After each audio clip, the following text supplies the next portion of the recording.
धीमहि धियो यो नः प्रचोदयात्। देवतुल्य आइयो अब माई शक्ति। आज से अजय चंद्र का हमारा क्रमांक है 1095। दिन अपना बुधवार, तारीख 18 दिसंबर 2024। और आज हमारे बीच में आदरणीय श्री सत्यकेतु सिंह जी एडवोकेट हैं, डिस्ट्रिक्ट कोर्ट गाजियाबाद में। आज आपका जो विषय लिया है, आपने लिया है, क्या मांसाहार मनुष्य के लिए उचित है। आप चाहते सुन लीजिए तो आदरणीय सत्यकेतु साहब से निवेदन करते हैं कि आज का उद्बोधन जारी करें। आदरणीय सत्यकेतु साहब।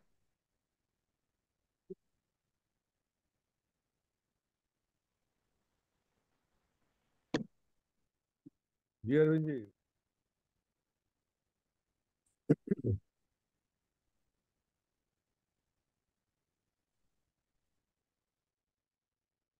आज का अरविंद जी की अनुमति से जो विषय है उसको आरंभ करने से पहले सभी का अभिवादन करता हूँ। अभिवादन सभी स्वीकार करें जो भी दर्शक हैं। विषय अरविंद जी ने जो है जवाब भी था आपका भी, ये आज का रखेंगे, क्या मांसाहार मनुष्य के लिए उचित है। तो जब ये शब्द कहते हैं उचित है, इसका मतलब ये है कि अनुचित भी कोई चीज देखनी पड़ेगी इसमें। तो मांसाहार के कई पहलू हैं। सबसे साधारण पहलू जो है वो है इसका धार्मिक, कि जो दो तरह के विश्व में ये समय जब से ईश्वर की उत्पत्ति हुई है, ये कह सकते हैं तभी से ये बहस चल रही है और तभी से ये प्रवृत्ति दोनों तरह की पाई जाती है। कि ज्यादा अधिकांश लोग तो उस समय जो है शाकाहारी थे आरंभ में, जबकि जो वेस्टर्न वैज्ञानिक हैं उनका कहना यह है कि आरंभ में मनुष्य जो है वो मांसाहारी था, लेकिन वो गलत है। वो क्यों गलत है वो विषय आज नहीं है, उसे किसी और दिन देखेंगे। और जो है और अब आकर जो है ये जो है तब से ये चल रहा है। इसके कुछ जो पहलू है मैं उसकी तरफ ध्यान दिलाना चाहता हूँ कि इसको किस तरह इसमें बांट सकते हैं हम आसानी से समझने के लिए। जैसे मैं निवेदन किया कि एक तो इसका पहलू है धार्मिक। धार्मिक से अर्थ ये है कि मैं जिस मान्यता को मानता हूँ उसके जो धर्म ग्रंथ है या उसके जो गुरु है वो इस बारे में क्या कहते हैं। वरुण तेरी आ गई इसमें फोटो, एक इसमें व्यवधान तेरी कैसे आ गई इसमें। अच्छा अच्छा अच्छा। हम्म। दूसरा इसका एक पक्ष मैं समझता हूँ इसका आर्थिक पक्ष भी है। एक पक्ष में इसमें विचार करना चाहूंगा पर्यावरण, इसके बाद नैतिक, और आखिर में मैं रख रहा हूँ इसका स्वास्थ्य से संबंधित। ये जो चार पांच में पहलू इसके हैं शाकाहारी के और मांसाहार के, तो इसको इन हिस्सों में बांट के बात करेंगे। ऐसा हुआ था अपने पुत्र के विवाह के उपलक्ष्य में मैंने एक पुस्तिका जो है वो पब्लिश कराई थी। पिताजी मेरे उस समय जीवित थे, उनके आशीर्वाद से ही होगा। की शक्ल आपको मैं एक बार दिखा देता हूँ। ये इस नाम से है समर्पण। ये कलेक्शन है ये, नीचे उसमें देखेंगे भी तो वहाँ मेरा नाम संकलनकर्ता में है। तो इसके अंदर दो लेख मेरे हैं। तो एक तो जैसे के बारे में चर्चा हुई थी पिछली बार, और ऐसे ही शाकाहार और मांसाहार के ऊपर भी मैंने अपने जो मुझे लगा उसके बारे में मैंने इसमें लिखा। तो मैं हो सकता है आप लोगों को अजीब अभी लगे, तो मैंने शाकाहार मांसाहार शब्द इस्तेमाल नहीं किया है यहाँ पे। मैं मांसाहार कहता ही नहीं, मैं इसे कहता हूँ शवाहार। भाई मुर्दा ही तो खाते हैं, जिंदा तो खाता कोई देखा नहीं कि जिंदे जिंदे किसी पशु का मांस जो है कोई नोच नोच के खा रहा हो। तो शाक मैंने उसका जो टाइटल दिया वो शाकाहार या शवाहार किया कि भाई इनमें से कौन सा जो है उचित रहेगा। तो मैं इस जो मेरा लेख इसके अंदर लिखा हुआ है मैं इसी को पढ़ता रहूंगा धीरे धीरे, और इसी पर चर्चा करेंगे। तो उससे क्या है कि एक निरंतरता उसके अंदर बनी रहेगी। तो मैं अपना पढ़ता हूँ इसमें। मानव सभ्यता के प्रारंभ से ही समाज में दो विपरीत विचार खान पान के संबंध में है कि मनुष्य शाकाहारी है मांसाहारी। मैं मांसाहारी भी इस्तेमाल मैंने किया था यहाँ पर शवाहारी, लेकिन मांसाहारी आम उदाहरण के लिए मांसाहारी शब्द इस्तेमाल करते हैं। अब इस विषय को समझने के लिए एक और बात ये कि भाई हम मनुष्य हैं तो हम कैसे काम करते हैं। तो इस बारे में आगे मैंने कभी इस विषय पर चर्चा करें क्या सोचें। जीवधारियों में मनुष्य ही एकमात्र ऐसा जीव है जो अपने जीवन यापन व खान पान आदि सभी क्षेत्रों में अपने विवेक से निर्णय करने की क्षमता रखता है। आप ये देखें कि जितने जीव हम देखते हैं मनुष्य को छोड़ के, हम एकमात्र मानव एकमात्र ऐसा है कि जो विवेक का प्रयोग करके अपने गतिविधियों को, अपने खान पान को, चल चाल ढाल को, व्यवहार को, इसको परिवर्तित कर सकता है। ये क्षमता जानवरों में उपलब्ध नहीं है। अब ईश्वर ने क्यों नहीं दिए, उसको उसको भी आगे चर्चा करेंगे कि जानवर के अंदर विवेक नहीं होता, समझ तो होती है थोड़ी सी, कि आप जैसे उसको समझाएंगे तो समझ जाएगा। डर क्या होता है वो उसको पता होता है, खाने की चीज क्या है वो उसको पता होती है। लेकिन और अधिकांश जितने जानवर होते हैं, पशु के हैं, उनको जो है उनका जीवन का निर्धारण प्रकृति के अनुसार होता है, यानी कि प्रकृति जैसा उनसे चाहती है, या ये कहें कि उनके डीएनए के अंदर जो कुछ दिया हुआ है पहले से, उसमें फीड किया हुआ है, वो प्रकृति ने जो फीड किया हुआ है उसके अनुसार काम करता है, उसके विपरीत काम नहीं करता। ये मात्र केवल मनुष्य है जो अपनी प्रवृत्ति, स्वाभाविक प्रवृत्ति के खिलाफ भी काम कर सकता है। तो इसके गुण भी हैं और इसके अवगुण भी हैं, इससे फायदे भी और नुकसान भी हैं। जहाँ इससे जो है मानव ने समाज में इतनी जो है उन्नति की है, अपने विवेक का प्रयोग करके की है, और उसी विवेक का प्रयोग करके बहुत सारे साधन हमने विनाश के भी कर दिए।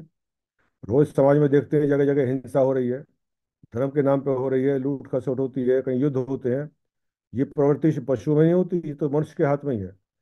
तो मेरा निवेदन यहाँ पर ये है कि इस विषय को भी विचार करते समय हम इसमें अपना जो विवेक है इसका प्रयोग करते हैं। तो हम सामान्यतः क्या होता है कि जो शाकाहारी मनुष्य है या मांसाहारी है, ये परंपरा से है। किसी के परिवार के अंदर शाकाहार शुरू से होता है तो वो शाकाहारी रहता है, और उसको शाकाहारी रहने के पीछे क्या कहता है, सब हमारे घर में तो देखो ये खाया जाता है। ऐसे जो मांसाहारी है वो परंपरा से मांसाहारी है, उन्होंने अपने आप नहीं सोचा कि भाई ये होना चाहिए नहीं होना चाहिए। उनके यहाँ भी ऐसा ही है कि उन्होंने जब से उनकी आंख खुलती है तो अपने घर में देखते हैं कि मांसाहार जो है हो रहा है। और एक वर्ग तो समाज का ऐसा है कि जो खाली उस अपने घर में मांस को खाते हुए ही नहीं देखता, बल्कि मांस मांस के लिए जानवर को काटते हुए भी देखता है और उसके बाद बनाते हुए देखता है। तो ऐसा भी वर्ग है। तो इसको ध्यान में रखते हुए अब जो है कि इस पर किस तरह से चर्चा करें। सामान्य लोग इसे धर्म से जोड़ते हैं, पाप से है, पुण्य, ये साहब ये तो पाप होता है, हिंसा पाप है। अब हिंसा के तो बहुत सारी परिभाषाएं हैं, तो खाली किसी को मारना हिंसा थोड़ी है। किसी के भी अधिकारों का हनन हिंसा है। वो विचार से भी हो सकती है, मन से भी हो सकती है। लेकिन तो अधिकांश लोग जो शाकाहारी हैं वो ये इस रूप में मानते हैं इसको कि ये तो जो है क्योंकि धर्म हमारा जो है आज्ञा नहीं देता, इसलिए हम हमें नहीं खाना। ये अधूरा है। वो ठीक है कि धर्म में भी है, लेकिन अगर इसके वैज्ञानिक और पहलू भी और प्राकृतिक पहलू भी और स्वास्थ्य के दृष्टिकोण से भी अगर जानकारी होगी तो उसको शाकाहारी रहने में ज्यादा बल पर प्राप्त होगा। तो मैं उन्हीं कुछ चीजों को इसमें विचार रखना चाह रहा हूँ। मेरी धारणा एक है इसमें कि प्रकृति ने, हमें ईश्वर के शब्द का इस्तेमाल नहीं करना है। मैं इसलिए नहीं कर रहा कि ये समझें कि मेरे सामने हमसे जिससे बात हो रही है उसके अंदर नास्तिक भी है। वो तो कह देंगे साहब ईश्वर के नाम की कोई चीज ही नहीं होती। तो मैं इसलिए इस प्रयोग कर रहा हूँ प्रकृति का, कि प्राकृतिक रूप से प्रकृति ने जो हमें बनाया है और जानवरों को बनाया है, दोनों को अलग अलग बनाया है। और प्राकृतिक रूप से हम शाकाहारी हैं, मांसाहारी नहीं है। तो इसके पीछे तर्क चाहिए कि भाई कैसे कैसे हो सकता है। तो वो जो तर्क है वो एक एक करके मैं आपके सामने रखूंगा इसमें। और इसके साथ ही जो मैंने इसको कई हिस्सों में बांटा है, कि धार्मिक का तो हो गया भाई कि धर्म की जो किताबें हैं उनके अंदर लिखा हुआ है कि मांसाहार नहीं होना चाहिए, तो इसलिए हम मानते हैं। लेकिन इसमें भी एक विडंबना है। जैसे मैं बैठा हुआ हूँ तो मैं कह सकता हूँ कि मैं हिंदू हूँ। हमारी बहुत सी किताबों के अंदर मांसाहार के बारे में भी लिखा हुआ है कि मांस भी खा सकते हो आप। वो जिसे कहना चाहिए कि वो प्रक्षेप है। किसी भी धार्मिक हमारे ग्रंथ, जो मूल ग्रंथ हैं, वेद हैं, उपनिषद हैं, किसी में मांसाहार का पक्ष नहीं लिया गया। ये बाद की किताबें हैं, बहुत से पुराणों में मिल जाएगा। कहीं मनुस्मृति के अंदर भी जो है उसमें प्रक्षेप लोगों ने डाल दिए उस समय के, उन्होंने भी उसके अंदर मांसाहार का समर्थन किया हुआ है। हमारे बहुत से मंदिर हैं जहाँ बाकायदा बलि दी जाती है, उस मांस को खाया जाता है। लेकिन ये सारी सारी दुर्गुण जो आए हैं ये बाद में आए हैं, और इसलिए आए हैं कि हम अपने धर्म ग्रंथों को ठीक से देखते नहीं। तो हमारे जो मूल ग्रंथ हैं उनमें किसी में भी मांसाहार का समर्थन नहीं किया। तो एक तो ये धार्मिक दृष्टिकोण से तो ये हो गया।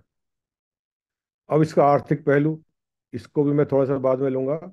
पर्यावरण की दृष्टि से जो है इसको भी थोड़ा सा अलग रखते हैं। अब नैतिक पे आते हैं, इसको थोड़ा सा लेते हैं कि नैतिक दृष्टि से भाई नैतिक अनैतिक क्या है। कि हर एक मनुष्य को जो है ये ध्यान में रखना चाहिए कि मैं ऐसे काम करूं जो मैं किसी दूसरे से नहीं चाहता। तो अगर प्रकृति ने पशु बनाए हैं तो सीधा अर्थ ये है कि उन्हें भी तो जीवन का अधिकार है। तो मुझे कोई अधिकार नहीं है कि मैं उनके किसी अधिकार का हनन करूं। और अधिकार की बात तो छोड़ें कि जहां जान ही ले रहे हैं तो उसका तो सब कुछ ही नष्ट कर दिया। तो नैतिक दृष्टि से भी अगर देखें तो शवार ये जो मांसाहार है ये उचित नहीं है।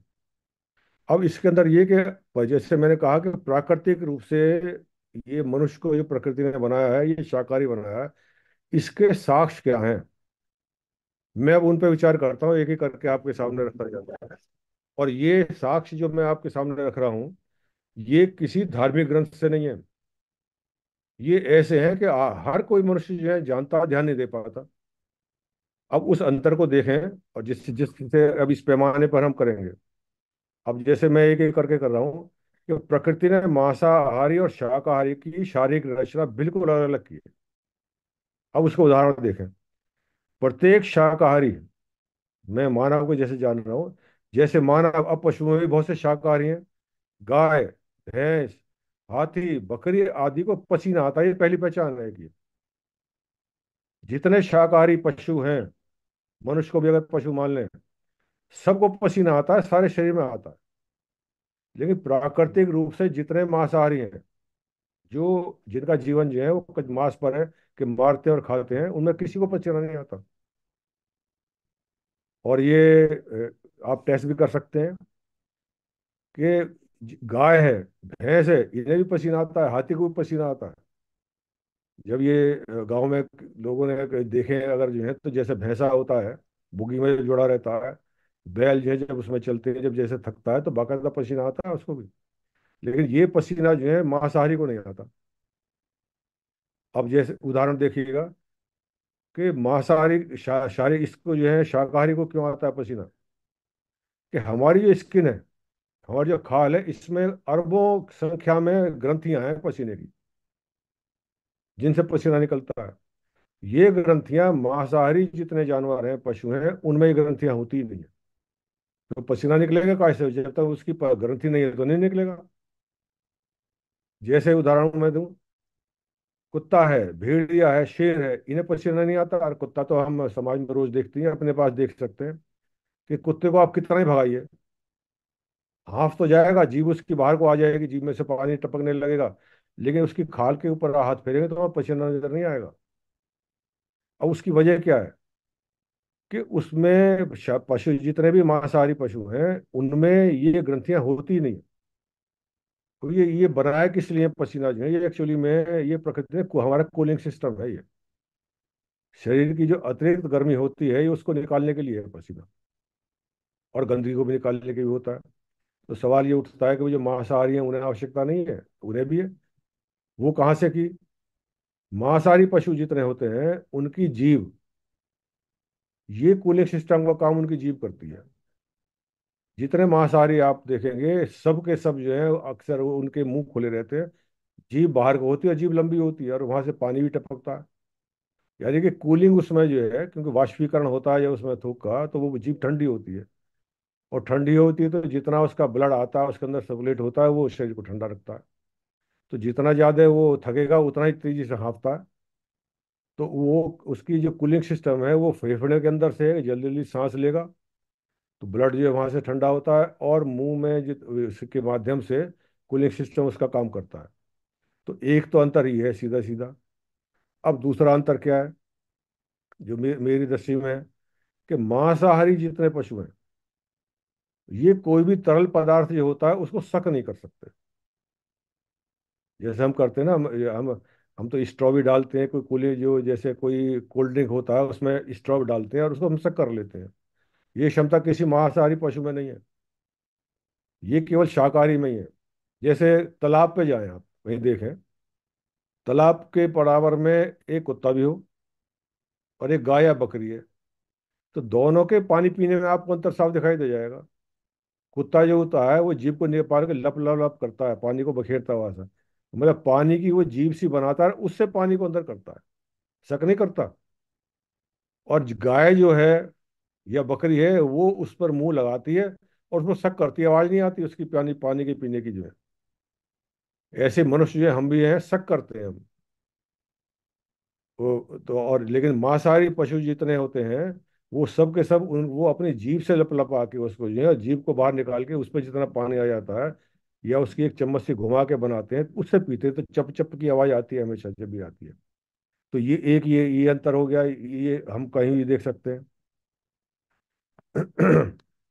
इसी प्रकार से अब जबड़े के बारे में आता है। मांसाहारी और शाकाहारी का जबड़ा प्रकृति ने बिल्कुल अलग बनाया है। हमारा जो जबड़ा काम करता है, तो हम चर्निंग करते हैं कि ऐसे ऐसे करके, जैसे ही थोड़ा सा हल्का सा ऐसे जैसे करते हैं ना, जब हम खाते हैं तो हम मुंह में जैसे डालें तो हम जबड़े को हम ऐसे सीधा नहीं चला सकते। मांसाहारी का जबड़ा जो है वो हमेशा ऐसे चलता है, मतलब दोनों हैं तो ये इस तरह का। हमारा कैसे चलता है, हल्का सा ऐसे चक्की की तरह से चर्निंग होती है उसकी। ये बिल्कुल साफ है। इसका इसका बहुत साधारण सा उदाहरण जो है, हम अपने आप भी जब खाते हैं तो देखेंगे जीभ उसको जो है एक तरफ को ले जाती है और घुमाती है। जबड़ा हमारा बाहर से देखने में घुमाता हुआ इतना नहीं लगता, लेकिन गाय का देखा होगा आपने, जुगाली करती है, भैंस जुगाली करती है, तो सबके साफ दिखाई देते हैं कि वो इस तरह से चला रहे हैं। तो एक ये पहचान भी है, इसकी भी वजह क्या है ये भी आगे जो है चलाएंगे, बताएंगे इसके बारे में। दूसरा क्या है कि मांसाहारी जो है, वो जो भी चीज खाता है उसको चबाता नहीं है। जैसे मांस का कोई अगर रोटी का टुकड़ा भी आप देंगे, जैसे घरों में हम साधारण देख सकें, कुत्ता जो है वो प्राकृतिक रूप से मांसाहारी है, लेकिन वो शाकाहारी भी कर लेता है, मजबूरी में करना पड़ता है जो समाज के अंदर रह रहा है। आप रोटी दीजिए उसे, 4 रोटी ये आप देंगे तो 4 मिनट नहीं लगते उसको खाने में, वो टुकड़े करता है सीधा सटक जाता है, लेकिन आदमी नहीं खा सकता 4 रोटी को जो है 4 मिनट के अंदर। तो हम क्या करते हैं कि मांसाहारी जो होता है वो तो उसके जितने टुकड़े वो सटक सकता है, उतना टुकड़ा उसका काटेगा और सीधा सटक जाएगा। शाकाहारी क्या करेगा कि उसको पहले मुंह में लाने के बाद उसको मुंह में उसको जो है पीसेगा, हमारा जबड़े से दांतों के बीच में आकर होती है, और जब उसकी लुगदी सी बन जाती है तब सटकता है। तो ये एक ये अंतर है जिसको हम जो है सीधा सीधा जो है इसको देख सकते हैं। इसके बाद शरीर की जो रचना है उसमें आंतें हैं सबसे महत्वपूर्ण। बल्कि आंतों से पहले भी मैं आपको बताऊं उसमें कि पाचन क्रिया जो होती है ये मुंह से शुरू हो जाती है। लार जिसे कहते हैं, जैसे लारवा आता है, जैसे कहते हैं ना कोई कि मेरे तो मुंह में लार आ गई, क्योंकि स्वादिष्ट चीज के आते ही। तो मनुष्य की जो ग्रंथियां हैं मुंह के अंदर जो है, ये भोजन को पचाने के काम जो है वो यहीं से शुरू हो जाता है, हमारा आते ही नहीं करते। तो इसीलिए कहते हैं कि ज्यादा चबा के खाइए, जिससे कि जो सलाइवा है, जो ग्रंथियों में से वो निकल रहा है द्रव जो है, वो हमारे खाने के अंदर अच्छी तरह चला जाए। ये जानवरों के अंदर नहीं होता। दूसरा और एक इसका भी फर्क है कि ये किस नेचर का होता है। पीएच वैल्यू भी जैसे समझते हैं सब जो है, कि पानी की जो पीएच वैल्यू है वो बिल्कुल नॉर्मल है, ना एसिडिक है और ना ना जो है वो एल्कलाइन है। हमारा जो सलाइवा है ये और सारा का सारा सिस्टम जितना अंदर तक है, ये एल्कलाइन है, क्षारीय जिसे कह सकते हैं। एसिडिक नहीं है, बल्कि एसिडिक ज्यादा हो जाता है तो कहते हैं ना, अमल बन रहा है इसका, तो बीमारी हो जाती है। खट्टी खट्टी डकारें आ रही हैं, उसके अमल बन गया। जो कि जितने मांसाहारी हैं उनका सबका सबका जो सिस्टम है जो सलाइवा का है, वो सारा का सारा एसिडिक है। मतलब जो पाचन उनके रस होते हैं, पाचन के रस जो हैं, उनके पाचन के रस सबके एसिडिक है। माँ शाकाहारी के जितने पाचन के रस हैं सब एसिड, सब क्षारीय हैं, एल्कलाइन है। इससे जब नीचे चलते हैं वहाँ के, तो आंत हैं, ये बहुत बड़ा वो है सबूत जो है, आंतों की लंबाई। जितने मांसाहारी हैं उनकी आंतों की लंबाई की अपेक्षा हम शाकाहारियों की आंतों की लंबाई कई गुना ज्यादा होती है। सामान्यतः जो मांसाहारी है इनकी आंतों की लंबाई 6 या 8 9 फीट होती है बस मैक्सिमम। शेर की हो, कुत्ते की हो, छोटी आंत होती है। और हमारी जो आंतें हैं, मनुष्य की भी, गाय की भी, भैंस की भी, बकरी की भी, ये 27-28 फीट लंबी होती है। उसके कारण क्या है वो भी आगे थोड़ा सा चर्चा करेंगे। तो ये बहुत बड़ा अंतर है आंतों के बारे में। ये किसी की भी हो, ये सारी सारी ऐसी चीजें हैं कि जिनको कोई भी परीक्षण कर सकता है और कहीं भी इसको वेरीफाई कर सकता है। तो जैसे लार के बारे में मैंने शुरू किया था कि पेट से होती है। अब पाचन क्रिया में भी फर्क है कि हाथ हमारी जो पाचन क्रिया है, मैं दोबारा जैसे कह रहा हूँ, हमारी मुंह से ही शुरू हो जाती है। जानवरों के अंदर जाके शुरू होती है, जो पेट से जाके। एक और फर्क है, हाथों की लंबाई क्यों बढ़ाई है और उनकी क्यों घटाई है। शाकाहारी जितना भी खाना होता है, तो जितने भी वेजिटेरियन फूड है, शाकाहारी है, उसमें फाइबर बहुत होता है। फाइबर सुनने में तो अजीब सा लगता है कि सब पचाने के लिए ऐसा फाइबर बड़ी जल्दी पच जाता है। ये उल्टी बात है, गलत है। फाइबर पचता, देर से पचता है बल्कि। मांस जल्दी पचता है, क्योंकि मांस के अंदर जो है फाइबर नहीं होता। तो इसका अर्थ तो कोई भी कह सकता है कि साहब इसका अर्थ तो यह है कि मांस सुपाच्य हो गया, वो तो जल्दी पचने वाली चीजें खानी चाहिए ना। प्रकृति ने हमें ऐसा बनाया है कि हमारे जो खाना है वो 3-4-5 घंटे में पचना चाहिए। इससे अगर पहले पच गया, या हमने ये कहे कि हम ऐसी चीज खा रहे हैं जो जल्दी पच जाएगी, तो बीमार हो जाएगा। तो आंतें लंबी इसीलिए बनाई हुई हैं कि जो फाइबर है वो धीरे धीरे जाके, और साथ में जो कार्बोहाइड्रेट वगैरह हैं, ये सारे के सारे आके, तो उसको समय ज्यादा चाहिए पचने के लिए। मतलब मल बनने तक जो है ज्यादा लंबा रास्ता उसको चाहिए। इसलिए आंतें लंबी बनाई है फाइबर की वजह से। और पशु जो मांसाहारी हैं, उनकी आंतें इसीलिए छोटी बनाई हैं कि उन्हें फाइबर की जरूरत ही नहीं है, होता ही नहीं उनके खाने में। तो वो गया पेट में गया और जल्दी से पच जाता है। एक और फर्क भी है इसके अंदर, जो बड़ा सीधा सीधा इसकी ये देखेंगे कि शुरुआत से जैसे मुंह से शुरू किया था कि दांतों की भी बनावट जो है, जबड़े की भी जो बनावट है, कि मांसाहारी जितने होते हैं उनके सामने के दांत कीले होते हैं, मनुष्य के नहीं है। कई बार जो अनावश्यक रूप से पक्ष के लेने का प्रयास करते हैं, अरे साहब मनुष्य के भी तो कीले होते हैं। तो कीले नहीं है, ये जो हमारे दांत हैं, ये हम और भी तो चीज खाते हैं, फल खाते हैं, अमरूद खा रहे हैं, सेब खा रहे हैं, तो ये उसको काटने के लिए है। गन्ना खा रहे हैं, नोक नहीं है इसके अंदर। मतलब हम किसी चीज को फाड़ नहीं सकते। मांसाहारी जितना है उसको तो फाड़ने की जरूरत पड़ती है। इसीलिए, और उसको जानवर को शिकार करना, पकड़ना वो पड़ता है, इसीलिए उसके पंजे में पंजे, बड़े पंजे होते हैं। हमारे तो किसी के पंजे नहीं होते, नाखून भी ऊपर तक ही होता है। हम अगर किसी के मनुष्य के नाखून बढ़ भी जाएंगे तो भी किसी का फाड़ नहीं सकता वो। तो यानी कि जब जब दांतों की बनावट, पंजों की बनावट, ये दोनों की फर्क है बिल्कुल। इसके साथ साथ जो है, और वजह भी इसकी कि पंजे क्यों बनाए हैं ऐसे, और चीज आप देखेंगे कि जानवर के जो पंजे में जो नखून है लंबे होते हैं, लेकिन आवाज नहीं आती। तो पैड बना हुआ होता है, उसको मोड़ लेता है,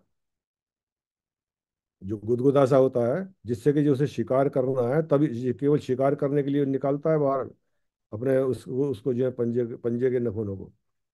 तो हमारे तो जैसे बने वैसे के वैसे बने रहते हैं। ये सबकी है सीधा सीधा आके। एक और बात इसके अंदर आके आती है, एक और पहचान है बड़ी साधारण सी।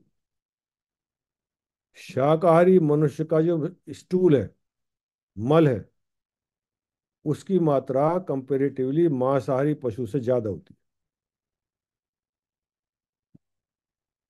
कुत्ते को देखा हुआ आपने, 4 रोटी खिला दी उसको आपने, या जो भी कुछ खा रहा है, रोटी खाने के बाद तो ज्यादा करेगा, लेकिन जो उसका अपना नेचुरल फूड है, मीट खा लिया उसका, तो स्टूल की मात्रा उसकी बहुत थोड़ी होती है।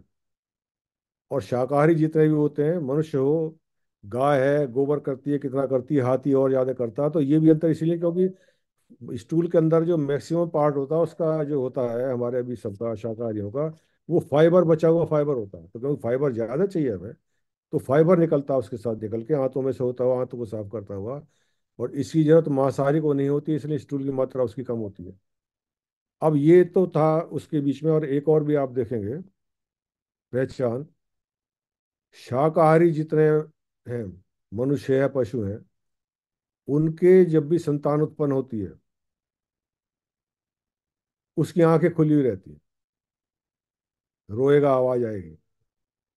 बल्कि जो जानवर हैं और हैं उनका, आदमी का जो बच्चा है सबसे ज्यादा आलसी है, ये कहे निकम्मा आदमी का ही बच्चा होता है, साल भर लगता है उसे चलने में। लेकिन जितने और हैं, गाय का है, बकरी का है, पैदा होता है और खड़ा हो जाता है। ये क्षमता किसी मांसाहारी के अंदर नहीं है। उनके जितने बच्चे होते हैं वो सब के सब जो है, उनकी आंखें किसी की 17 दिन में खुल रही है, किसी की 7 दिन में खुल रही है, किसी की 15 दिन बाद खुल रही है। तो ये बहुत बड़ा अंतर है। तो ये मैंने मित्रों के सामने जो है, जो पहचान है कि प्रकृति ने जब हमें, प्रकृति ये अंतर, मतलब सोचने की बात है। अब हम यहाँ पर विवेक का इस्तेमाल करें कि ये प्रकृति ने अंतर क्यों रखा है, तो सीधा अर्थ है कि इसीलिए रखा है कि शाकाहारी बनाया है हमको प्रकृति ने, वो ये सब बातें हैं। अब इसके साथ में एक पर्यावरण और आर्थिक को भी पहले लेता हूँ, स्वास्थ्य को इससे पहले स्वास्थ्य का ले लेते हैं हम। कि स्वास्थ्य के विषय में पहले क्या था, आज से आज 25-30 साल पहले की बात को ध्यान हो, जितने एलोपैथिक डॉक्टर थे, क्योंकि वो तो एलोपैथिक डॉक्टरों के पास जो हमारे यहाँ ज्ञान है वो हमारा अपना ज्ञान नहीं है, वो बाहर से आता। तो बाहर उन्होंने बता दिया कि सब प्रोटीन की बड़ी आवश्यकता है, तो प्रोटीन का ऐसे लें, तो अब प्रोटीन तो सब वेजिटेरियन डाइट में तो प्रोटीन कम होता है, इसलिए मीट खाइए। तो हर डॉक्टर जो है बच्चे को, जैसे कोई बच्चे को ले जाते थे, कोई माँ जो है किसी पेडिट्रिशियन के पास जो है कि साहब बच्चा जी हमारा तो बड़ा कमजोर है, तो इसको तो अंडे खिलाइए, इसको सूप पिलाइए मुर्गे का और फलाने का। लेकिन अंतराज देखेंगे, आज का डॉक्टर नहीं कहता ये बात। अब वो संख्या घट गई है। कारण क्या है कि वेस्टर्न जो साइंटिस्ट हैं उन्होंने ये पाया देखे, और बहुत बड़ी संख्या में वेजिटेरियन बन रहे हैं, कि स्वास्थ्य के दृष्टिकोण से भी जो शाकाहारी हमारी डाइट है वो स्वास्थ्य के लिए ज्यादा उपयुक्त है मांसाहारी वनस्पति। कोई इस प्रश्न ये कर सकता है, बड़ी स्वाभाविक चीज क्या सोचते हैं साहब, ऐसा होता तो तो शाकाहारी है तो बीमारी नहीं पड़नी चाहिए। उसकी वजह हम बीमार पड़ते क्यों हैं ज्यादा। हम शाकाहारी है ही नहीं वास्तव में, हम उसका दुरुपयोग करते हैं स्वाद के लिए, उसको तलना, उसमें उसके मतलब उसकी जैसे कहना चाहिए, जो स्वाभाविक स्वरूप है उसका इतना बिगाड़ देते हैं उसको। अब मिठाई को कोई कहने लगे कि शाकाहारी है साहब, तो मिठाई कहाँ से शाकाहार हो गया। उसका सारी तो शक्ल बिगाड़ दी उसको, तल तल के पकौड़ी है शाकाहारी कैसे कह देंगे साहब, तल दिया आपने उसको। तो जो शाकाहार के स्वाभाविक गुण होने चाहिए वो तो हम खत्म कर देते हैं, इसलिए हम बीमार होते हैं। तो शाकाहार से अर्थ ये है कि शाक सब्जियां वगैरह फल हैं, ये हैं जो वो वास्तविक प्राकृतिक रूप में पाई जाती हैं, उस रूप में अगर अधिक से अधिक खाएंगे तो हम स्वस्थ रहेंगे। अब और इसके विपरीत जो है, जो मांसाहारी हैं देखा है, बल्कि एक मैं आपको बताऊं मैं, कि जितने वेस्टर्न कंट्रीज हैं, खास तौर से जो स्कैंडिनेवियन कंट्रीज हैं, उसमें रूस भी है, स्विट्जरलैंड या उससे ऊपर के हैं, वहां पर उनके सामने दिक्कत ये है कि सब्जी और वहां पर नहीं होती है, तो उन्हें मीट पर डिपेंड रहना पड़ता है। एक अपेंडिसाइटिस हम बहुत सुनते हैं, अपेंडिक्स जो है ग्रंथि होती है, तो उसका ऑपरेशन जब कोई होता है तो तुरंत कराना पड़ता है। हमारे यहाँ अपेंडिसाइटिस के ऑपरेशन रेयर होते हैं। 100 आदमियों को आप जानते हैं तो किसी एक आधा किसी का मिलेगा।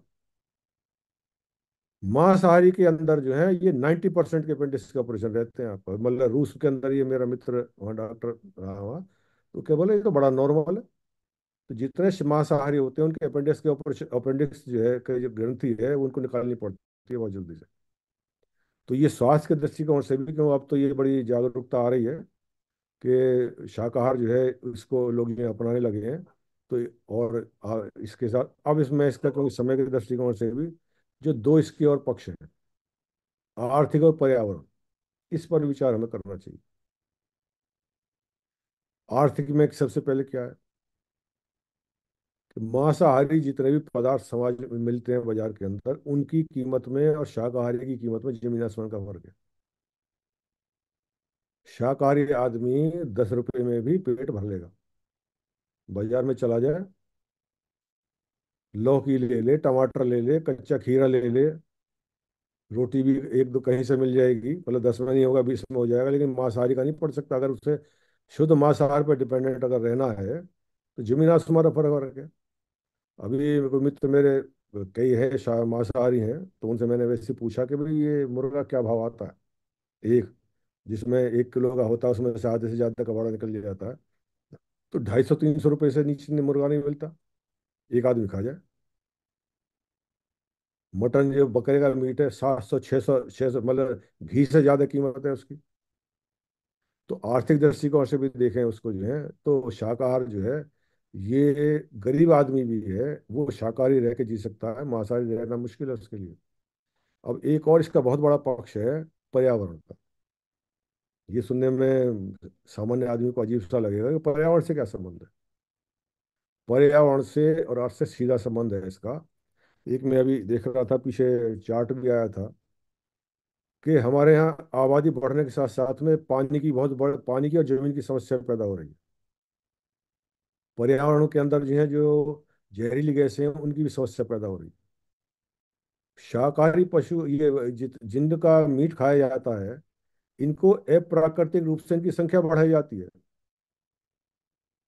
गायों के बड़े बड़े फार्म है, सुअर के बड़े बड़े फार्म है, मुर्गों के बड़े बड़े फार्म है, मतलब प्राकृतिक रूप से इनकी इनकी संख्या नहीं रहेगी, तो संतुलन जो नहीं रहता। तो ये जितने भी ये पशु हैं जिनको ये मीट खाने वाले खाते हैं, ये सब बहुत बड़ी मात्रा में मीथेन का उत्पादन करते हैं। मल द्वार से इनके जो है, मतलब से भी और मुंह से भी मीथेन गैस निकलती है। और मीथेन वो गैस है, पहचान के लिए देखें, जैसे आप नालों के अंदर देखा होगा बुलबुले से उठते रहते हैं, वो मीथेन गैस होती है, ज्वलनशील होती है गैस जो है। वो कई बार मजाक उड़ा देते हैं मोदी जी का, साहब मोदी जी तो जो है वो नाले के पानी से चाय चाय बनाते हैं, बिल्कुल ठीक बात है। वो मीथेन गैस को अगर इकट्ठा करें तो बन सकती है।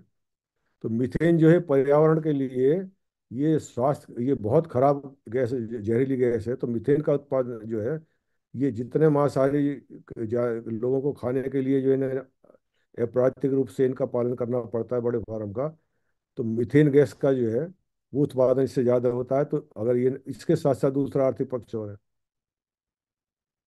कि पानी का, वैसे तो देखें साहब पानी की कहाँ हो रहा है, पानी पी तो रहा है पशु जो है, जिसका जिसका मीट खाना है मैं, उसके अलावा भी और जो है जिस चीज को खा रहा है उसको उत्पादन करने में भी तो पानी की जरूरत पड़ती है। तो एक टेबल मैंने देखी है अभी, तो वो मैं ये बड़ी आसानी से अवेलेबल है, कहीं भी देख सकते हैं कि ये देखें कि भाई कि मीट के उत्पादन करने में कितना पानी लगता है। 1 किलो बीफ, बीफ से मतलब उसमें गाय और भैंस दोनों दोनों बीफ की श्रेणी में आते हैं। तो 1 किलो बीफ का मीट प्राप्त करने के लिए 15,000 लीटर से ज्यादा पानी की जरूरत पड़ती है। मतलब गाय है जो ये मार के खाते हैं, तो जितने दिन में वो पानी पिएगी सारा का सारा, तो उस सारे को जब कितनी जरूरत पड़ती है, तो इतना आता है। पोर्क, सुअर का, सुअर के 1 किलो मीट को प्राप्त करने के लिए 6,000 लीटर पानी की आवश्यकता पड़ती है। एक मुर्गा जो छोटा सा इतना सा होता है, उसके लिए भी 3,000 लीटर, एक एक किलो मीट के लिए 3,000 लीटर सब पानी की जरूरत पड़ती है। इसके विपरीत जितनी भी शाक सब्जियां, इसका ये मैंने देखा डाटा आया है, सलाद का जो पत्ते होते हैं उसको 1 किलो के लिए केवल 70 लीटर पानी का 1 किलो उत्पादन करने में 70 लीटर की। 1 किलो गोभी का उत्पादन करने के लिए 109 लीटर, 1 किलो टमाटर के लिए 100 लीटर, 1 किलो आलू के लिए 135 लीटर, 1 किलो खीरा के लिए 127 लीटर। ऐसे जो अनाज हैं उनका थोड़ा सा इससे ज्यादा है, लेकिन जो मीट के हैं उसके मुकाबले तो कुछ भी नहीं है। तो आबादी के साथ जो पानी की समस्या बढ़ रही है सबके जो है, तो ये जो है, तो इस दृष्टिकोण से भी देखें तो पर्यावरण के दृष्टिकोण से भी और आर्थिक दृष्टिकोण से भी जो है, और नैतिक मैंने निवेदन किया ही है आपसे भी है। तो इस विषय को तो और चाहें तो और इसे लंबा बनाया सकता है। तो मैं समझता हूँ कि इतने सब बातें जो हैं, ऐसे कोई भी जो हमारे मित्र हैं जो शाकाहारी हैं, उनका अगर ये बातों की जानकारी अगर उन्हें होगी, तो उनका नैतिक बल बढ़ेगा और शाकाहारी बने रहने की जो प्रवृत्ति है वो बनी रहेगी, क्योंकि उन्हें मुकाबला भी करना पड़ता है। मेरे बहुत सारे मित्र हैं जो साथ में मेरे बैठते हैं, मांस हाँ मीट खाते हैं, तो यार ये कोई बात है मीट को खाने की, जब मैं उनके सामने ये सारी चीजें रखता हूँ कि शाकाहारी मैं इसलिए हूँ कि मेरे पिताजी ने मैंने किया इसलिए नहीं है, वो भी एक कारण है। लेकिन मुख्य बात मेरी ये है कि ये इतने सारे तर्क हैं, इतने वैज्ञानिक कारण हैं, इतने प्राकृतिक कारण हैं, इतने आर्थिक कारण है, पर्यावरण के हैं, सब दृष्टिकोण से देखें तो हमें जो है मांसाहारी बिल्कुल नहीं होना चाहिए। तो ये सारी बातों की जानकारी रहेगी तो इससे हमारा मनोबल बढ़ेगा, और हम अपने बच्चों में भी ये प्रवृत्ति बढ़ रही है, हम उन्हें भी समझाने में सफल होंगे। क्योंकि वो भी समाज के अंदर बैठते हैं तो वो कि साहब for the sake of company, साहब मैं भी खा लेता हूँ कभी कभार, तो वो भी बचेंगे इस बात से कि भाई जो बुरा काम है वो तो अनैतिक तो है ही है, पाप पुण्य की दृष्टि से भी देखें तो भी है, तो जो खाने की चीज है ही नहीं तो खावें क्यों हम। तो मैंने ये थोड़ा सा अपना विचार जो मेरी समझ में था, ये सब आपके सामने रखा है। अब इस पे कोई जिज्ञासा कोई हो सकता है, कोई शब्द मेरे मुंह से ऐसा निकला हो जिसमें कोई आपत्ति हो, वो निकल सकता है। जैसे मैं मांसाहारी को शाकाहारी कहता हूँ, ऐसी कोई बात हो या मैंने आंकड़े या ये कुछ कहा इस विषय में कोई हो बात, तो मैं उपलब्ध हूँ। और बाकी मैं अपना उद्बोधन समाप्त करता हूँ। नमस्ते। बहुत बहुत धन्यवाद आदरणीय सत्यकित सिंह साहब, आपने हम्म। बहुत अच्छा एक विश्लेषण रखा और एक जानकारी दी मतलब। और किसी की कोई जिज्ञासा हो, सभी लोग अनम्यूट है, अपना कोई प्रश्न पूछना चाहे पूछ सकते हैं। मैं कोई क्वेश्चन से पूले पहले थोड़ा सा एक बात और मैं बता दूं आपको। ये जो मैंने उदाहरण दिए हैं ये ऐसे दिए हैं जो कोई भी व्यक्ति कभी भी चाय परीक्षण कर सकता है। इसके और बहुत सारे वैज्ञानिक कारण भी हैं, तो वो क्योंकि बहुत बड़ा हो जाता। और सही बात ये है, उन सबकी जानकारी भी मुझे इस समय मेरे पास वो उपलब्ध नहीं है, लिटरेचर जो है। लेकिन ये कुछ बातें ऐसी कि जो हर हर मनुष्य को, जो मांसाहारी हो या शाकाहारी भी हो, ये पता होना चाहिए उसको कि क्या अंतर है। इस दृष्टिकोण से मैंने रखा है। धन्यवाद जी। नहीं, जानकारी होनी चाहिए, और ये तो आदमी का अपना विवेक है कि उसको क्या खाना क्या नहीं करना। पर एक बात ये है इनका कि काफी लोग ये कहते हैं कि अगर सारे लोग शाकाहारी हो जाएंगे तो क्या भोजन की कमी हो जाएगी विश्व में। एक सवाल हाँ, ये ये उठता ये है। बिल्कुल स्वाभाविक प्रश्न है, और मैंने जानबूझ कर नहीं छेड़ा था, हम्म। क्योंकि किसी के सामने से आना चाहिए ना। हम्म। जैसे अभी आपके सामने रखा कि भी कि खाना जो ये जो शाक सब्जी है, हम्म। इसको उगाने के लिए, अब मैं एक एग्जांपल और दूं कि पानी की तो मैंने जैसे अभी आपको बताया कि मांस को पैदा करने में इतने पानी की जरूरत पड़ती है, ऐसे ही ज्यादा जमीन की भी जरूरत पड़ती है। हमारे पास जो खेती की जमीन है, ऐसा जब 1 बीघे के अंदर हम जो है कितनी फसलें ले लेते हैं। सामान्य तौर से जो है 1 बीघे में 7-8 मन जो है वो गेहूं पैदा हो जाता है। उसमें भूसा भी पैदा हो जाता है जिससे गाय और भैंस जो है हमारी खा सकती हैं। सब्जी पैदा हो जाती है। 1 बीघे के अंदर जो है कोई 70-80 क्विंटल गन्ना हो जाता है, जिसका फाइबर भी है, जानवरों के भी काम में आ जाता है, उसका जो अगोला कहते हैं। चीनी भी बन जाती है, गुड़ भी बन जाता है। तो कितने सारे पदार्थ बना देते हैं। लेकिन अगर उसके अंदर हमें जो है मात्र केवल जो है, अब हमें तो पालना है क्या साहब, कि मीट के लिए क्या करना है, हमें जो है पशु पाल लें, मात्र केवल उसके लिए। तो हम चारे का उत्पादन करेंगे केवल, तो मनुष्य कहाँ से खाएगा। तो ये, हम्म। और दूसरा क्या है कि जो प्राकृतिक रूप से जो पशु हैं उनके लिए तो खाने का प्रबंध ईश्वर ने कर रखा है। हम्म। उगाने की जरूरत नहीं है, पेड़ पौधे घास ये समाज ये जब ये प्रकृति ने दे रखी है उनको। दूसरा ये कि एक और इसके साथ ही आपको भी पूछना चाहिए कि साहब फिर तो अगर अगर हम मीट ना खावें तो पशुओं की संख्या इतनी हो जाएगी, आदमी कहाँ रहेगा। ये कुतर्क है क्या। क्योंकि जितने मीट खाने वाले लोग हैं वो जिन जानवरों का, जिन पशुओं का मीट खाते हैं उनका अप्राकृतिक रूप से उत्पादन बढ़ाते हैं उनका। भाई जंगल के अंदर तो आज तक जरूरत नहीं पड़ी। लाखों करोड़ों साल से जंगल के अंदर दोनों तरह के पशु रह रहे हैं। मांसाहारी भी रह रहा, शाकाहारी, वहां तो संतुलन बना हुआ है। वहां तो आज तक भी ऐसी समस्या नहीं आई कि अगर साहब जो है ये खत्म हो जाएगा तो साहब इन जानवरों की दूसरी संख्या बढ़ जाएगी। तो ये कुतर्क है।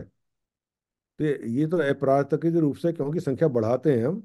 अगर ये समझें कि सब के सब जो है ये मांसाहार की जगह पर जो है शाकाहार पे आ जाए, हम ज्यादा बड़ी आबादी को जो है और सस्ते के अंदर जो है हम उन्हें खाना उपलब्ध करा सकते हैं।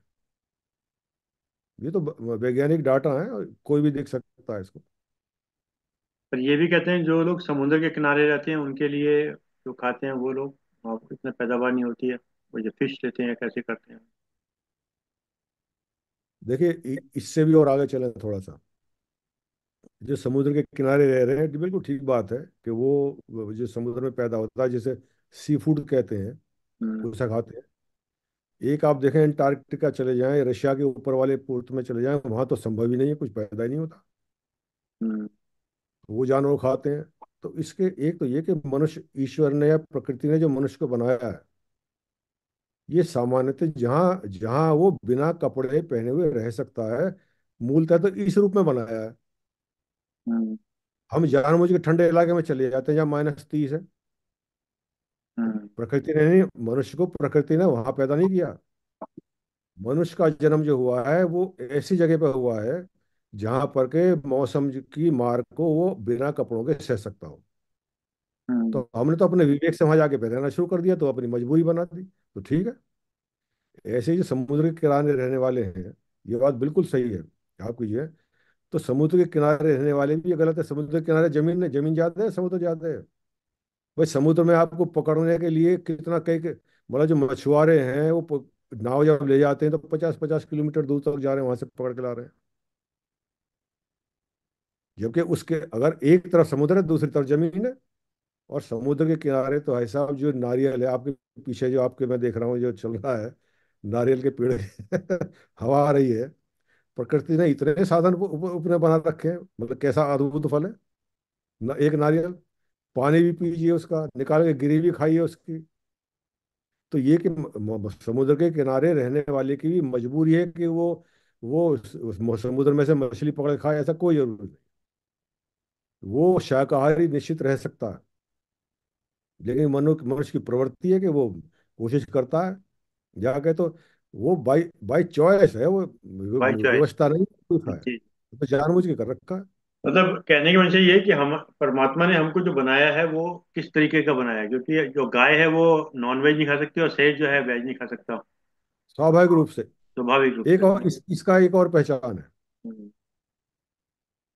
छोटा बच्चा जो 6 महीने का या साल भर का है, हम्म। और ऐसे ही कोई घर में मान लीजिए पेट है, हम्म। क्योंकि जो कुत्ते की ग्रोथ जल्दी होती है, तो 5-6 महीने का जो है आप कुत्ते का बच्चा रख लें। और हम्म। मनुष्य का जो है बच्चा 2 साल का भी रख लो आप, जो है सामने, उसके सामने दोनों चीज रख दो आप। देखिए, ये एक्सपेरिमेंट कर सकते हो आप।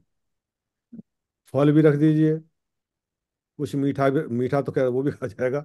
फल रख दीजिए आप, टमाटर रख दीजिए, कुछ फल रख दें, और साथ में कुछ जो है अंडा और ऐसी चीज भी रख दें। तो आप देखिएगा कि जो कुत्ते का पिल्ला है वो उस पर झपटेगा। हम्म। जो अंदर से जो उसके इंट्यूशन होता है, नेचुरल इंस्टिंक्ट है उसकी, वो जो मांसाहारी पदार्थ होगा उसको उसको चूज करेगा। सेब सेब को नहीं पकड़ेगा।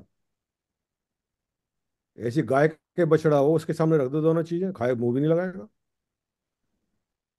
तो बच्चा भी जो है वो उसको नहीं खाने का है, मतलब रखेगा एक तरफ को रख देगा। मान लीजिए मुंह के पास ले भी गया, तो खा ही नहीं पाएगा, टेस्ट ही नहीं आने का उसके अंदर, वो जवान प्राकृतिक रूप से। ठीक लेकिन बात। फल का है, अंगूर रख देगा, संतरा रख देगा, सेब रख दीजिए आप, जो तो तुरंत उसको लेगा। तो नेचुरल इंस्टिंक्ट जो है वो भी हमारी यही है। लेकिन कई बार क्या है कि हमने नेचुरल इंस्टिंक्ट जो है वो मार मर भी सकती है, हमने मार रखी है। जैसे कसाई ने मार रखी है, कसाई के बच्चे को दर्द ही नहीं होता। इसको एक दृष्टिकोण से, जो नैतिक दृष्टिकोण से कहा मैंने जो है, जैसे पिछली बार की चर्चा में मैंने कहा था कि ईश्वरीय गुणों में दयालु होना जो है ईश्वरीय गुण है। तो मनुष्य को दयालु तो होना ही चाहिए। एक प्रश्न मैं करना चाहता हूँ, मेरी आवाज सुन पा रहे हैं? जी हाँ, जी कौन हाँ, आ सा रही है। बोल रहे हैं? बीच हाँ। में पर। सत्यप्रिया जी। मैं सत्यप्रिय, आचार्य सत्यप्रिय बात कर रहा हूँ। जी। प्रश्न यह है, ईश्वर दया कैसे करता है? हम्म। हाँ, ये कैसे मालूम होगा कि हमें ईश्वर दया कर रहा है? जी हाँ, जी हाँ। इसको साथ में, ईश्वर को दया के साथ में न्याय और जोड़ दीजिए फिर। दयालु और न्यायकारी, जो दंड विधान है उसका जो कुछ है, ये भी उसी का अंग है।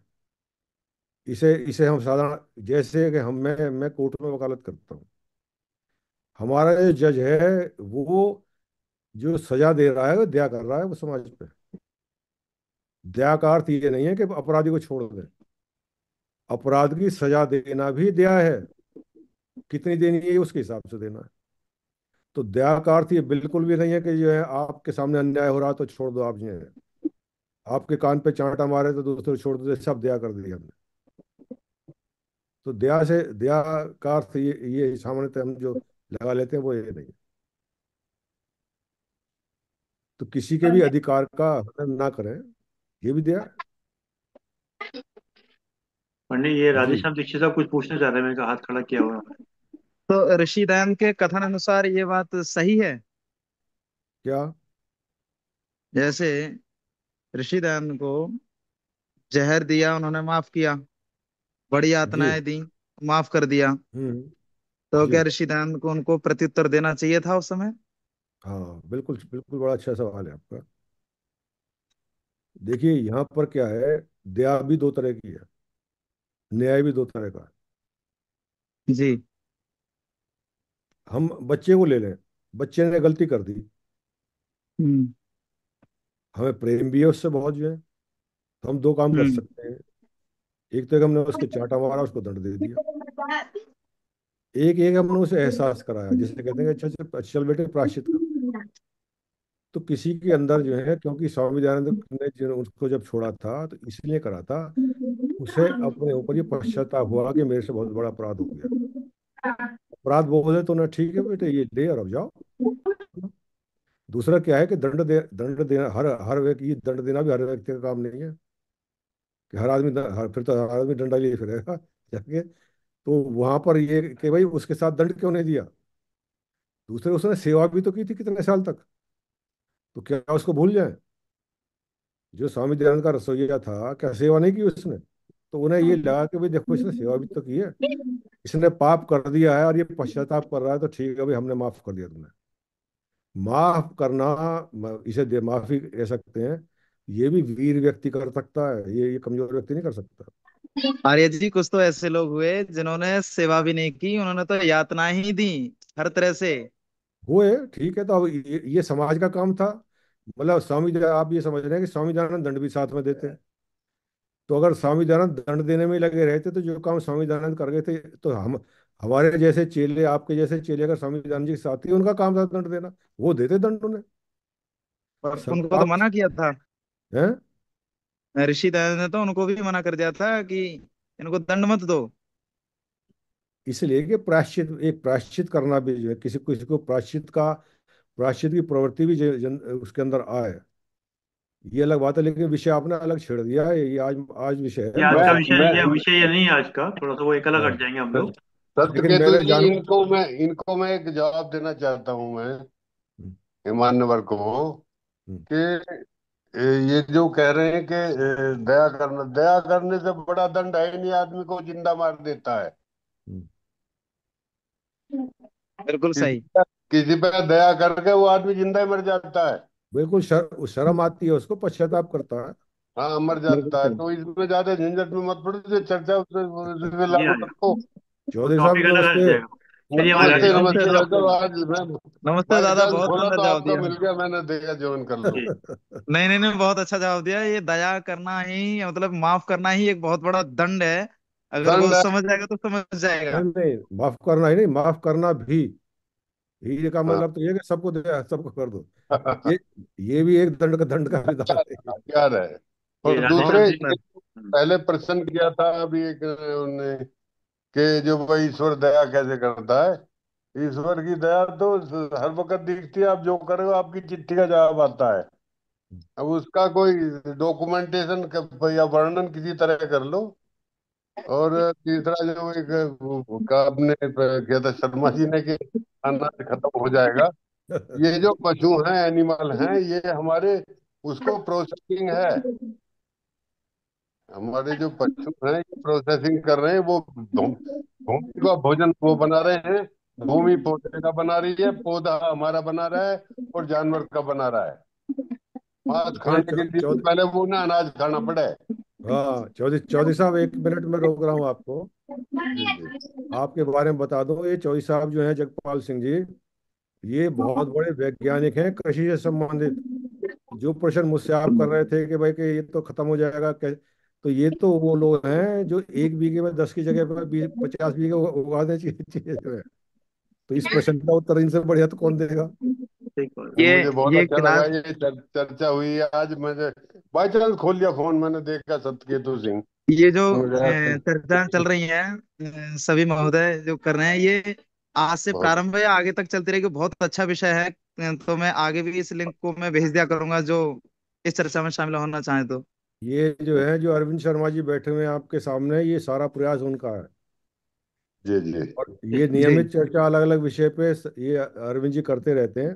बहुत सुंदर, बहुत अच्छा ये चर्चा प्रारंभ किया है। तो तुम और इनका इसमें पूरा परिचय करा दो शर्मा जी का सर। हाँ मैं अच्छा, भी ये अरविंद शर्मा जी जो हैं, मैं तो सिविल और क्रिमिनल में प्रैक्टिस करता हूँ, एडवोकेट हूँ।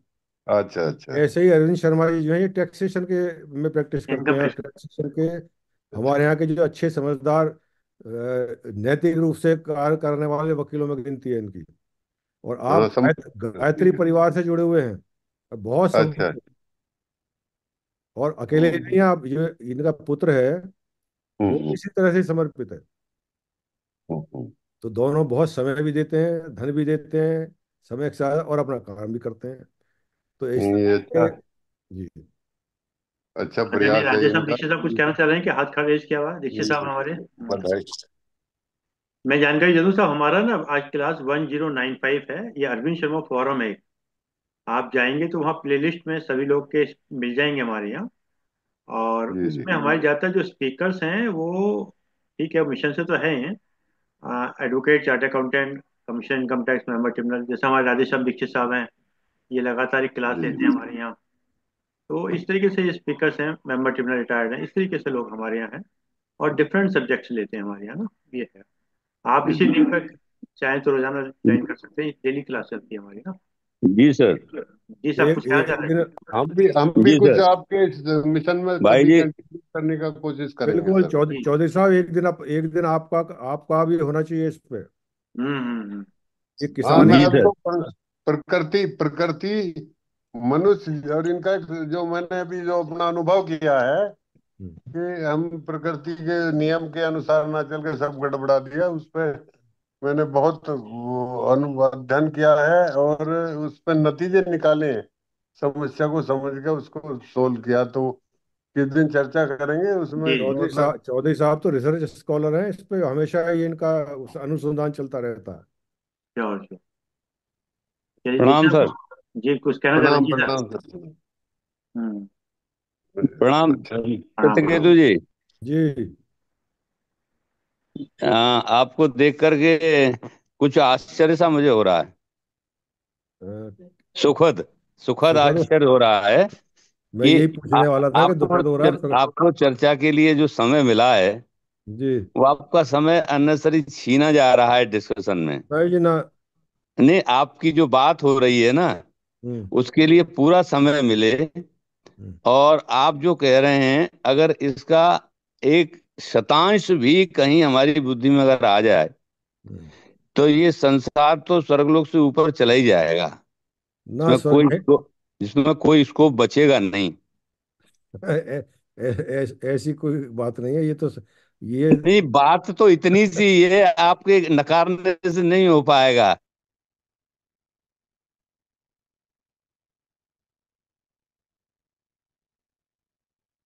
लोग हैं जो कहने वाले हैं, यहाँ तक कि देखिए धर्म संप्रदायों में जैसे जैन समाज है, हम्म उसने बिल्कुल एक सैंपल दिया है इस चीज का। हम्म आचार्य उनके कर रहे हैं, लेकिन आचार्य जो कर रहे हैं वो समाज नहीं कर रहा। आचार्य तो कर रहे हैं उसका हम्म। पालन, लेकिन समाज नहीं कर रहा है। क्योंकि मनुष्य की प्रकृति, मनुष्य बनाया ही इसीलिए, वरना वो जानवर ही बना रहता। हाँ, विवेक तो विवेक दिया है ना मैंने सबसे नहीं पहले। नहीं, जब तक सृष्टि का क्या अनुक्रम है और ये जीव कैसे बना है, इसका आभास न हो, और दर्शन के सहारे से दर्शनों की किसी को हवा न लगी हो, हम्म। तो वो सिवाय जानवरी बहस के अलावा और कोई दूसरी बहस कर नहीं सकता है। कर्म की स्वतंत्रता जो है, ये पशुओं को नहीं दी है जी, ये मनुष्य को ही दी है बस। भाई वो न्यायकारी है तो उनके लिए तो पशुओं के लिए अलग न्याय है, और हमारे पास न्याय जो दिया गया है, और हम तो बहुत ज्यादा आभारी हैं शर्मा जी के, कि शर्मा जी ने इस तरह से हीरे चुन चुन करके यहाँ हमारे प्लेटफॉर्म पे रखे हैं। और मैं सत्य जी को बार बार नमन करता हूँ, और ये कहता हूँ कि आर्य समाज के लोग जितनी बहस करते हैं विषयों पे, उनमें अगर सत्यकीर्ति जी की बात को सुन ही लें बहस करने के अलावा, तो शायद हम लोगों का कल्याण जो है सुनिश्चित ही है, इसमें कोई दो राय है नहीं। मेरे इसी ख्याल की में वार्ता। मेरे ख्याल में बिना कहे हुए आपका इशारा जो है आर्य समाजियों की बहस के बारे में मूर्ति पूजा से संबंधित है, कि मूर्ति पूजा पे बहुत बहस करते हैं। नहीं नहीं, वो दयानंद स्वामी तो ऐसी बात कहते नहीं थे, लेकिन हम जरूर ठेका ले लेते हैं। हाँ, हैं? ये तो वो दिमाग। हाँ, वो ठेके की जरूरत नहीं है। स्वामी जी की बात को पकड़ने की जरूरत है, लात पकड़ने की जरूरत नहीं है। हम्म, और स्वामी जी की बात तो आप जैसा व्यक्तित्व जब रहेगा, और आप जब समाज को इकट्ठा करेंगे, और आप जब ये कहेंगे कि भाई देखो आओ वाल्मीकि समाज हमारा है, हम वाल्मीकि कोई समाज थोड़ा ही है, हैं? ऐसे ही समझ लीजिए किसी ने कह दिया कि मांसाहारी समाज, मांसाहारी कोई समाज थोड़ा ही हम्म, होता है भाई, हैं? डिरेल हो जाता है व्यक्ति, तो ये सब घटनाएं होने लगती हैं। मैं आपका बहुत जी, बहुत स्वागत करता हूँ, और बहुत कहता हूँ धन्यवाद कि सर। भगवान जो सद्बुद्धि आपको दिए से बनाए रखे, और आप इधर उधर ना हो, क्योंकि वकालत के धंधे में तो बहुत सारी बातें हैं आती हैं, लेकिन आपने जितने प्रयास किए हैं कहीं या कम ही है। मैं एक बात कह के अपनी बात खत्म करता हूँ, कि कानून में बहुत सारी बातें हैं, या दंड विधान न्याय क्रिया बहुत सारी बातें हो रही हैं, लेकिन ये बताइए ये क्यों बना दिया कि वो जो छोटा बच्चा है ना 6-7 साल वाला, हम्म वो कुछ भी कर दे तो सजा नहीं हो सकती? इस भाई पे कोई बात किसी तो है, इसको कोई सेंसिटिविटी इसको तो है ना उसमें। अलग से ले लेंगे, किसी अलग से ले लेंगे। किसी और दिन हाँ, चर्चा कर जी लेंगे। जी नहीं, हाँ। बाकी विषय की बात मैं नहीं कह रहा, केवल इतनी बात कह रहा हूं कि आपने जो विषय लिया है इसमें कोई बहस की गुंजाइश नहीं है। इसलिए आप इस विषय में जितना भी प्रमाण है दयानंद सरस्वती के हैं, आपके अनुभव के हैं, उनसे हमें लाभान्वित करते रहे। जी प्रणाम। धन्यवाद सर, चलिए। धन्यवाद सर। चलिए आदरणीय शेखी साहब, दो सब धन्यवाद के दीजिएगा सर। आदरणीय शेखी साहब। सर्वप्रथम आदरणीय अरविंद शर्मा जी, धन्यवाद, आपने मुझे अवसर दिया। श्री सत्यकेतु सिंह जी के धन्यवाद के लिए। आज जो उनका उद्बोधन था, बहुत ही जानकारी, उन्होंने बहुत अच्छी जानकारी दी। कई लोग मतलब कि जानकारी के अभाव में गलतियां करते हैं, पर ये जानकारी पब्लिक प्लेटफॉर्म पे आई है, तो इससे काफी लोग लाभान्वित होंगे। तो इनका तो बहुत बहुत धन्यवाद, कि ऐसी जानकारी मुझे भी नहीं थी जो जो जानकारी उन्होंने आज दी है, कि शरीर की बनावट है और बाकी पर्यावरण, पानी और जमीन, काफी चीजें इन्होंने बताई हैं। तो इनके आज के उद्बोधन के लिए इनका बहुत बहुत धन्यवाद, बहुत बहुत धन्यवाद सर। बहुत बहुत धन्यवाद आदरणीय शेखी साहब, बहुत बहुत धन्यवाद आदरणीय सत्यकृत सिंह साहब, आपने समय निकाल के समय दिया, हम आपके आभारी हैं। और जूम के लोगों का विशेष रूप से धन्यवाद कि आपने समय निकाल के समय दिया।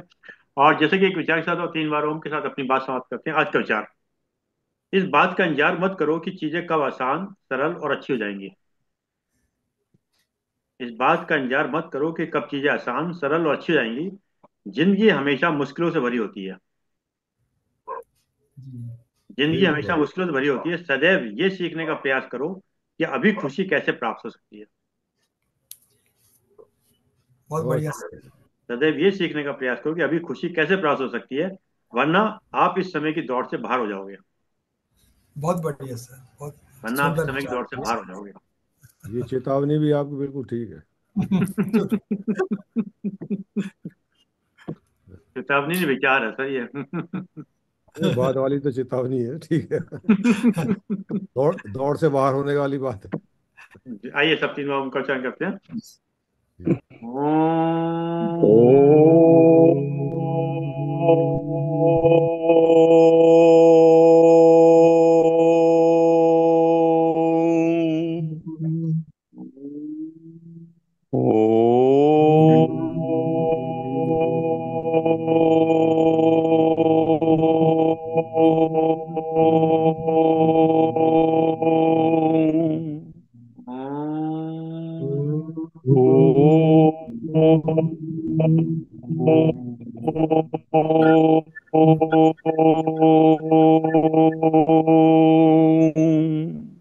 शांति, शांति।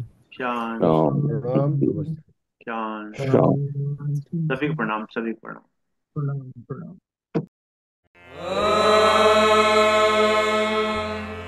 द्यौः शान्तिरन्तरिक्षं शान्तिः पृथिवी शान्तिरापः शान्तिरोषधयः शान्तिः वनस्पतयः शान्तिर्विश्वे देवाः शान्तिर्ब्रह्म शान्तिः सर्वं शान्तिः शान्तिरेव शान्तिः सा मा शान्तिरेधि। ॐ शान्ति।